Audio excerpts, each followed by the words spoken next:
Evening everyone, Crider here. I'm going to do a quick deck tech tonight on white-green humans, and then we're going to go play some games. We're going to do a duel against an NGAer by the name of We Coexist. Fairly new guy on there for the most part, and he's been there for a little bit, but he dropped offline for a while during the Moss Madness days, and now that we're back into a better meta, he's come back. He's a pretty cool guy. Really laid back, level-headed. So let's go in here real quick. We'll go over the deck, and then hopefully we'll get some games in here with him soon. So here we go, humans, yay! Now most of the deck is human. I do have a few non-humans in here. First, I'm gonna start off with a Hindwire Militia Captain. Just a basic 2/2, but if you get 4 more creatures in play, bam! You know, it basically has XX number of creatures, and he poops a human every turn basically, so should be pretty good. Then we got Thalia's Lieutenant, which is a great draw no matter when, except by himself. He comes into play, you put a +1/+1 counter on every human you control, and whenever another human comes into play, then you put a +1/+1 counter on Thalia's Lieutenant, which is fantastic. Almost wish we could get 4 of this. That would be amazing. Next we have Knight of the White Orchid, Human Knight. First strike, he can get his lands, which is really good because he can get us the white-green battle land, so that's pretty cool. Next we have Consul's Lieutenant, which is a fantastic 2/1 first striker, and if he gets renowned, then all of a sudden all your other guys get +1/+1 when he attacks with him, so fantastic card. 3 Turpin Free Blades, besides having probably one of the better art from the original set. It has Vigilance and it's Renown 1. It's a solid 2-drop, especially in this deck, especially for just 1 white. We have Duskwatch Recruiter. Probably one of the better 2-drops in the game, only because his ability, well, not only because his ability is amazing. I mean, you pay 3, he doesn't even have to tap. When you look at top 3 cards, you put a creature in your hand that's out of there. You know, sometimes it'll whiff, but for the most part in a deck like this, you're probably okay. And if you have to flip him, he's a 3/3, and all your creature spells cost 1 less to cast. I mean, wow. Great card. If you're not using him, you need to ask yourself why. 2 Declaration of Stone, because sometimes you need to kill something, and, well, nothing does it better than Declaration of Stone. It takes care of land creatures, it takes care of regular creatures, as long as you can target it. So, that's like 3 creatures in the entire game you can't target. Next up, I got 2 Lantern Scouts. I'm giving this guy a shot. He's human, he's an ally, which will help out later, but whenever he comes to the battlefield, all you guys get lifelink, so you can go for a nice alpha strike with that. Now, that's the theory on it. Plus you got other allies, so you don't have a lot. I do believe we are kind of low on that now. I might only have 2 or 3, but it's worthwhile, I think, at least to give it a try. Next up, we got Bygone Bishop. Really trying him out. He's my only flyer in the deck, but also puts clues out. Whenever you cast, almost every creature in this deck costs 3 less, if not everyone, except for 2. So almost every creature in the deck is going to make this guy create a clue token. Not too bad. Next you have Tireless Tracker, another clue token guy. Gives you +1/+1 whenever you sack a clue, so this guy can get massive quick. I've never had him above a 5/4, because usually they kill him by then, but he does work.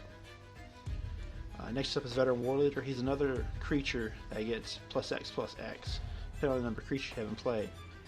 And then you can tap another ally, untapped ally you control, give him First Strike, Vigilance, and or Trample. So pretty good. I don't have a lot of allies to make use of that. That's the only unfortunate part, but he's just a good beater. You know, 3 mana, he can get huge. And if I happen to have 2 of them out, which I've done before, they can tap each other and go nuts when you have Always Watching out. But we'll get to that one in a second. He may leave simply because I don't have a lot of allies in the deck. Used to about half were allies. Next up we have Citadel Castellan. 2/3, solid for 3 mana, vigilant, and then renown 2, so you can go 4/5 on turn 4. Can't beat that with a stick. Talking about Always Watching, it's basically your crusade for non-token creatures you control, and all your creatures gain vigilance, which works really well with a pair of the Veteran War Leaders I was referring to earlier. Next up, Make a Stand. Trying this out. Give my guys indestructible, +1/+0. Do that, and I can go for a alpha strike, and I ain't got to worry about him dying. I had thought about using the 5 mana ally, but I don't think it was really worth it personally.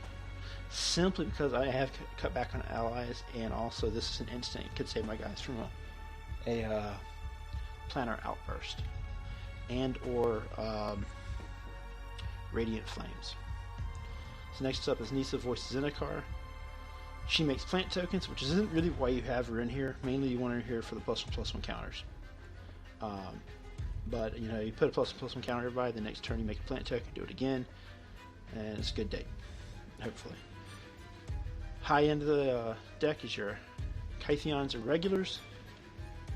Their basic purpose in life is to tap things down. Also give us our biggest creature. So far it's been okay. It hasn't been the greatest thing, but it does alright. And last, Gideon. Another one.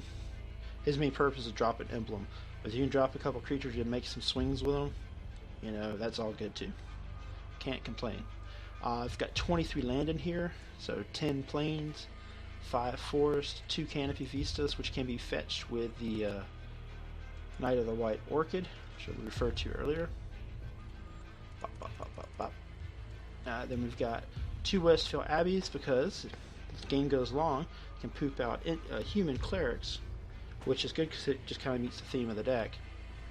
2 Sun Petal Groves and 2 Tranquil Expanses. But I'm not real keen on these. I do not like lands that come into battlefield tapped in these kind of decks, but I needed to make sure I could get double white early and double green, simply because I've got Always Watching, The Voice, Irregulars, Gideon, and I don't think white's going to be the problem more often than not, even though I have to worry about the Knight of the White Orchid.